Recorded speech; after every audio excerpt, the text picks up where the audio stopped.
Willow Creek was the kind of neighborhood that looked perfect on the surface.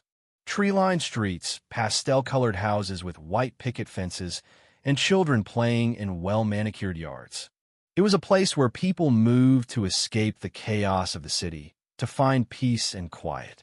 But beneath the pristine exterior, tensions simmered, and the community was far from the idyllic haven it appeared to be. At the heart of Willow Creek was the Homeowners Association, HOA, a powerful entity that enforced strict rules and regulations.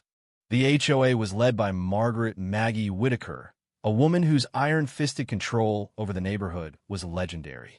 Maggie was known for her daily patrols, clipboard in hand, ready to pounce on any infraction, whether it was a lawn mowed infraction too high, a trash can left out past 8 a.m., or a mailbox painted the wrong shade of beige. She ruled Willow Creek with an air of entitlement, and no one dared to cross her.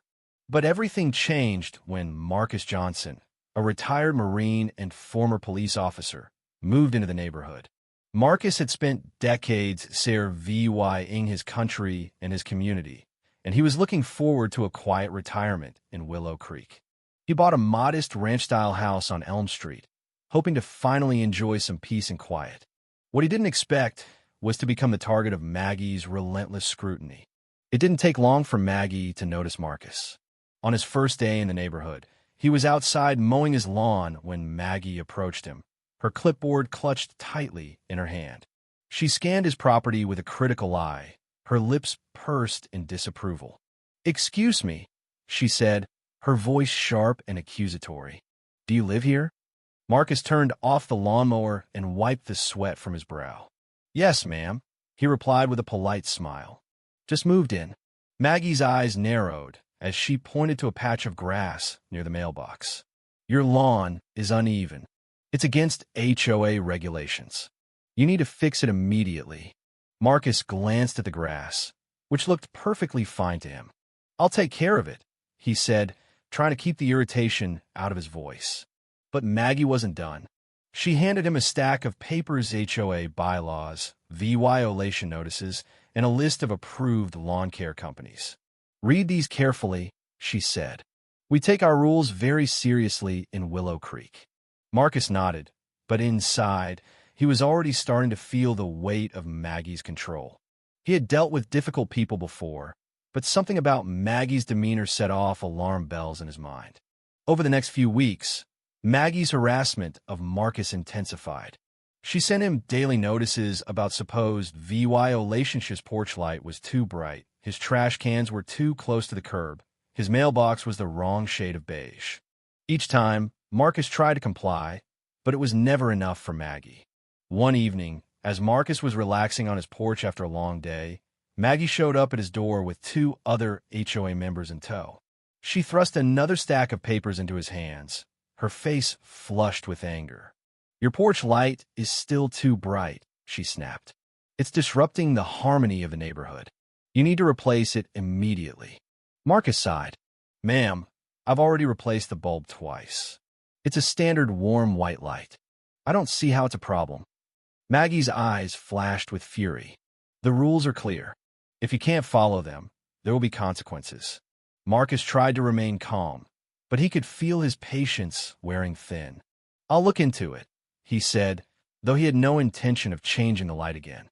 As Maggie stormed off, Marcus couldn't shake the feeling that this was only the beginning. He had dealt with bullies before, but Maggie was on a whole other level. He knew he had to tread carefully, but he also knew he couldn't let her push him around. Word of Maggie's campaign against Marcus began to spread through Willow Creek. At first, most residents stayed out of it, afraid to cross Maggie. But as the weeks went by, some began to question her motives. Was she really just enforcing the rules, or was there something more personal at play? One neighbor, Sarah Thompson, a single mother who had lived in Willow Creek for years, decided to speak up. She had always been intimidated by Maggie, but she couldn't stand by and watch Marcus be harassed. "This has gone too far," Sarah said at the next HOA meeting. "Marcus hasn't done anything wrong. He's just trying to live his life. Why are you targeting him?" Maggie's face turned red with anger. "I'm not targeting anyone," she snapped. "I'm just doing my job. If you have a problem with that, Maybe you should move." The room fell silent. No one had ever dared to challenge Maggie like that before. But Sarah stood her ground. "This isn't right," she said. "And I'm not the only one who thinks so." The tension in Willow Creek reached a boiling point when Maggie called an emergency HOA meeting to discuss Marcus's ongoing violations. She presented a slideshow of photos she had taken of his property, zooming in on every minor infraction she could find. She even accused him of disrupting the peace by playing his music too loud, a claim that Marcus vehemently denied. But Maggie wasn't done. She announced that she had filed a formal complaint with the local police department, accusing Marcus of harassment and threatening behavior. The room erupted in murmurs of disbelief. Marcus, who had always been calm and respectful, was being painted as a dangerous criminal. The next morning, 2 police officers arrived at Marcus's door to investigate Maggie's complaint. Marcus recognized them immediately. They were young officers he had trained during his time on the force. They were clearly uncomfortable, unsure of how to handle the situation. "Chief Johnson," one of them said, using Marcus's former title, "we're here about a complaint from the HOA. They're saying you've been causing disturbances." Marcus sighed. "Let me guess, Maggie Whitaker." The officers nodded. Marcus and VY led them inside and explained the situation. By the time they left, they were con VY and said that Maggie's claims were baseless. But the damage had been done. The incident had shaken the neighborhood, and Marcus knew he couldn't let Maggie's lies go unchallenged. The confrontation with the police marked a turning point in the battle for Willow Creek. Maggie, realizing that her usual tactics weren't working, decided to escalate the situation. She began spreading rumors about Marcus, accusing him of everything from vandalism to drug trafficking. She even started a petition to have him removed from the neighborhood, claiming he was a threat to the community. But this time, the residents of Willow Creek weren't so quick to believe her. Many had grown tired of Maggie's tyranny, and they were starting to see Marcus as a symbol of resistance. A group of neighbors, led by Sarah, began organizing to support Marcus and challenge Maggie's authority. The tension in the neighborhood reached a fever pitch when Maggie called for an unscheduled inspection of Marcus's property. She arrived with a team of inspectors, determined to find anything that would justify her campaign against him. But Marcus was ready. He stood his ground, refusing to let them onto his property without a warrant. The standoff ended when the police arrived again. This time, they were there to support Marcus. Maggie's face turned pale as she realized that her power was slipping away. The officers informed her that she had no legal right to inspect Marcus's property without his consent, and they warned her to back off. In the weeks that followed, Maggie's grip on Willow Creek began to unravel. The HOA board, tired of her constant drama, voted to remove her as president. Without her position of authority, Maggie's influence waned, and the neighborhood began to heal. Marcus, meanwhile, became a respected figure in Willow Creek. He organized community events, helped neighbors resolve disputes, and worked to reform the HOA's rules to make them fairer and more transparent. The neighborhood, once DVY dead, began to come together in ways it never had before. As for Maggie, she retreated into obscurity, her once proud image tarnished by her own hubris. She eventually moved out of Willow Creek, leaving behind a legacy of fear and control, but also a community that had learned to stand up for itself. Willow Creek was never the same after the battle with Maggie Whitaker. The neighborhood, once ruled by fear and strict regulations, became a place of genuine community and mutual respect. Marcus Johnson, the retired Marine who had just wanted a quiet place to retire, became an unlikely heroic symbol of resilience and integrity. And as the sun set over the tree-lined streets of Willow Creek, the residents knew that they had faced their greatest challenge and emerged stronger than ever. The battle was over, but the lessons they had learned would stay with them forever. This expanded version of the story delves deeper into the characters' motivations, adds new plot twists, and explores the broader impact of the conflict on the community. It's a tale of power, resilience, and the importance of standing up for what's right even in the face of overwhelming opposition. With Maggie Whitaker gone, Willow Creek began to breathe easier. The oppressive atmosphere that had hung over the neighborhood for years started to lift.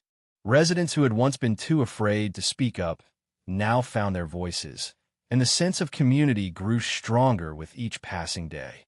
Marcus Johnson, the man who had unwittingly become the face of resistance, found himself at the center of this newfound unity. But not everyone was ready to let go of the past. Linda Harper, one of Maggie's most loyal supporters, refused to accept the changes. Linda had been Maggie's right-hand woman, enforcing the HOA rules with the same zeal as her former leader. With Maggie gone, Linda fell adrift, and she blamed Marcus for everything that had happened. Linda began to spread her own rumors, claiming that Marcus had manipulated the HOA board and that the reforms he was pushing were just a way for him to take control of the neighborhood. She even went so far as to accuse him of planting evidence against Maggie to force her out. Though most residents dismissed her claims, a small group of holdouts, mostly those who had benefited from Maggie's favoritism, began to rally around Linda. The tension in Willow Creek flared up again when a series of vandalism incidents occurred. Mailboxes were knocked over, flower beds were trampled, and graffiti appeared on fences. The messages were always the same: Marcus must go and take back Willow Creek. Marcus knew that Linda was behind it, but he had no proof. He tried to stay calm, focusing on his work with the HOA to implement the new, fair rules. But the vandalism continued, and the sense of unease in the neighborhood grew. One night, as Marcus was walking home from a community meeting, he noticed a shadowy figure lurking near his house. He approached cautiously, only to find Linda standing there, a can of spray paint in her hand. "Linda," Marcus said, his voice steady but firm. "What are you doing?" Linda's eyes widened in surprise, but she quickly regained her composure. "This is my neighborhood," she spat. "You don't belong here. You never did." Marcus sighed. "Linda, this isn't the way. If you have a problem with me, let's talk about it. But destroying property and spreading fear? That's not going to solve anything." Linda glared at him for a moment before tossing the spray paint can to the ground and storming off. Marcus watched her go, knowing that this wasn't over. The vandalism escalated. One night, Marcus's car was set on fire in his driveway. The flames lit up the quiet street, and neighbors rushed out to help put out the fire. Marcus stood there, his face grim, as he watched the car burn. He knew that Linda and her followers were behind it, but he also knew that he couldn't let this continue. The next day, Marcus called a neighborhood meeting. He stood before the gathered residents, his voice calm but resolute. "I know there are some of you who still blame me for what happened with Maggie," he began. "And I know there are others who are afraid of the changes we're making. But I want you to know that I'm not here to take control or push anyone out. I'm here because I care about this community, just like all of you." He paused, looking around the room. "But we can't let fear and anger divide us. What's happening now, the vandalism, the threats, it's not who we are. We're better than this. And if we don't stop it, we're going to lose everything we've worked so hard to build." The room was silent. Even Linda, who had been sitting in the back with her arms crossed, looked uneasy. "So, I'm asking you," Marcus continued, "to put aside your differences, to come together as a community. Because if we don't, we're going to destroy everything we love about this place." The meeting marked a turning point. Many of Linda's followers, moved by Marcus's words, began to distance themselves from her. Even some of the most vocal critics of the new HOA rules started to see the value in the changes Marcus was pushing for. Linda, however, refused to back down. She became increasingly isolated, her anger and bitterness driving away even her closest allies. One night, in a fit of rage, she broke into the HOA office and destroyed years of records, hoping to erase the reforms that Marcus had worked so hard to implement. But this time she was caught. A neighbor, out walking their dog, saw Linda breaking in and called the police. When the officers arrived, they found Linda surrounded by shredded documents, her face streaked with tears. "It's not fair," she sobbed as they handcuffed her. "This was my neighborhood.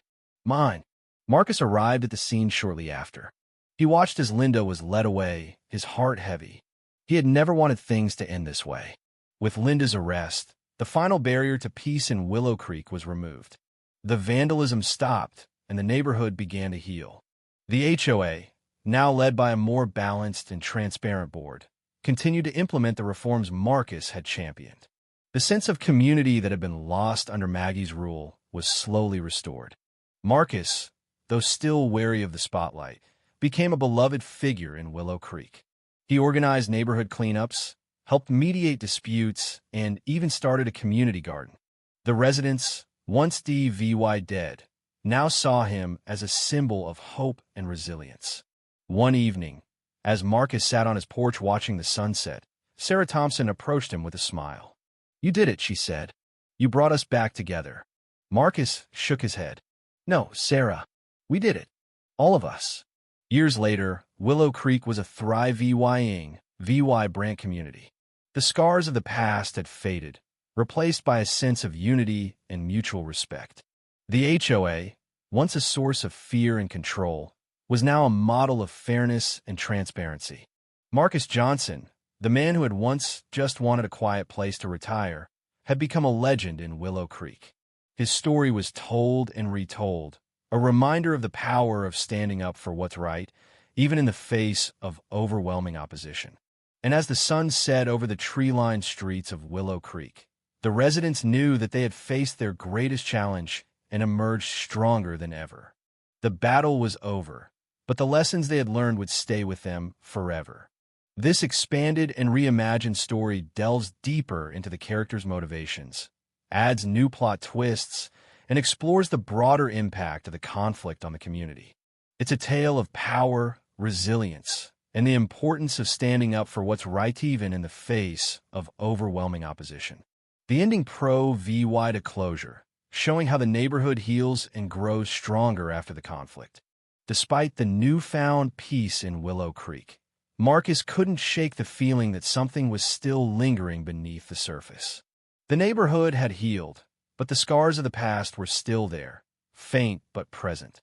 He noticed small things gossip at the grocery store, sideways glances from a few residents, and the occasional anonymous complaint about the HOA's new rules. It was as if the ghost of Maggie Whitaker still haunted the streets. One day, while Marcus was tending to the community garden, he overheard a conversation between two neighbors. They were discussing Linda Harper, who had been released from jail after serving a short sentence for vandalism. According to the neighbors, Linda had moved back to Willow Creek, though no one had seen her yet. Marcus felt a knot form in his stomach. He had hoped Linda would find a fresh start elsewhere, but it seemed she was determined to return to the place where she had once held power. Linda's return was quiet, almost unnoticed at first. She moved into a small house on the outskirts of the neighborhood, far from the bustling center of Willow Creek. She kept to herself, rarely seen in public, but her presence was felt. Rumors began to circulate, whispers of late-night meetings in her home, of old allies reconnecting, and of a plan to take back the HOA. Marcus tried to ignore the rumors, focusing instead on his work with the community. But he couldn't help but feel a sense of unease. He had seen what Linda was capable of, and he knew that her bitterness hadn't faded with time. One evening, as Marcus was VYing a neighborhood meeting, he was approached by Tom Reynolds, a former supporter of Maggie and Linda. Tom had been one of the first to turn against them when the truth about their actions came to light. But Marcus could tell he was nervous. "Marcus," Tom said, his voice low, "I think you should know Linda's been talking to people. She's got a plan. I don't know the details, but it's not good." Marcus nodded, his expression grim. "Thanks for letting me know, Tom. I'll keep an eye out." Over the next few weeks, the tension in Willow Creek began to rise again. The HOA board received a flood of complaints, some legitimate, but many clearly fabricated. Someone had been spreading false rumors about Marcus, accusing him of embezzling HOA funds and favoring certain residents over others. The accusations were baseless, but they were enough to sow doubt among some of the more impressionable neighbors. Marcus knew that Linda was behind it, but he had no proof. He tried to stay focused on his work, but the constant attacks were wearing him down. He began to feel like he was fighting a battle he couldn't win. Then, one night, the the situation escalated. Marcus's house was vandalized, windows were smashed, and the words "Leave now" were spray-painted across his front door. The attack was a clear message. Linda and her followers were not going to stop until Marcus was driven out of Willow Creek. The vandalism was the final straw. Marcus called an emergency meeting of the HOA board and the neighborhood residents. He stood before the gathered crowd, his face set with determination. "I know there are some of you who still believe the lies being spread about me," he began. "And I know there are others who are afraid of what's happening in our neighborhood. But I want you to know this. I'm not going anywhere. I've worked too hard to see this community come together, and I'm not going to let fear and hatred tear it apart." He paused, looking around the room. "But I can't do this alone. If we want to protect Willow Creek, we need to stand together. We need to show that we won't be intimidated, that we won't let the past define our future."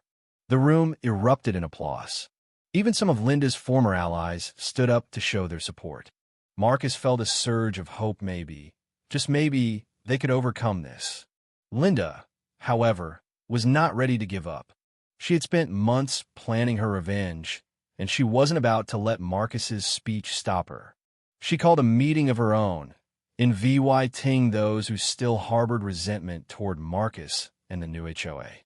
The meeting was held in secret, but word of it quickly spread through the neighborhood. Marcus knew he had to act.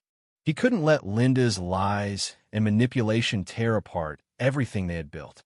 With the support of the HOA board and a group of loyal neighbors, he decided to confront Linda directly. The confrontation took place at Linda's house. Marcus arrived with Sarah Thompson and a few other residents, determined to put an end to the conflict once and for all. Linda was waiting for them, her face twisted with anger. "You think you've won, don't you?" she sneered. "But this isn't over. Not yet." Marcus stepped forward, his voice calm but firm. "Linda, it's over. The neighborhood has moved on. It's time for you to do the same." Linda's eyes flashed with fury. "This is my neighborhood. Mine. You took everything from me." "No, Linda," Marcus said. "You did that to yourself. But it's not too late to change. Let go of the past. Let go of the anger. You can still be part of this community, but only if you're willing to move forward." For a moment, Linda looked like she might lunge at him. But then, something in her seemed to break. Her shoulders slumped, and the anger drained from her face. She turned away, tears streaming down her cheeks. "Just go," she whispered. "Just leave me alone." Linda's defeat marked the true end of the conflict in Willow Creek. Without her leadership, the small group of holdouts disbanded, and the neighborhood finally found the peace it had been searching for. Linda herself moved away a few weeks later, leaving Willow Creek behind for good. Marcus continued to serve the community, but he also took time to reflect on everything that had happened. He realized that the battle with Maggie and Linda had taught him and the neighborhood an important lesson. That true strength comes from unity, not division. The HOA, now stronger and more transparent than ever, became a model for other neighborhoods. Marcus's leadership was celebrated, but he always made sure to credit the residents for their courage and resilience. Years later, Willow Creek was thriving. The community garden had grown into a lush, branch space where neighbors gathered to share stories and laughter. The HOA, once a source of fear, was now a symbol of cooperation and fairness. Marcus, now in his late 60s, sat on his porch one evening, watching the sunset. Sarah Thompson joined him, a smile on her face. "You know," she said, "I think Maggie and Linda will be surprised to see how far we've come." Marcus chuckled. "I think they'd be furious." Sarah laughed. "Maybe, but I also think they'd see that we're better off without them." Marcus nodded, his gaze drifting to the horizon. "We've come a long way," he said, "and I think the best is yet to come." As the sun dipped below the trees, casting a golden glow over Willow Creek, Marcus felt a deep sense of peace. The battles of the past were behind them, and the future was bright. The neighborhood had faced its darkest days and emerged stronger than ever. And Marcus knew that, no matter what challenges lay ahead, they would face them together. This continuation and conclusion of the story bring closure to the conflict while exploring the lingering effects of the past. It emphasizes the importance of unity, resilience, and the power of community to overcome even the most divisive challenges. The ending leaves readers with a sense of hope and optimism for the future of Willow Creek. If you were the one in this story, how would you react? Would you stand up and fight back, or accept the unreasonable pressure and control from the HOA? Share your thoughts in the comments below. And don't forget to subscribe, like, and share this video with more people. Your small action gives us the motivation to keep bringing you more intense and engaging stories. Thanks for watching, and we'll see you in the next video.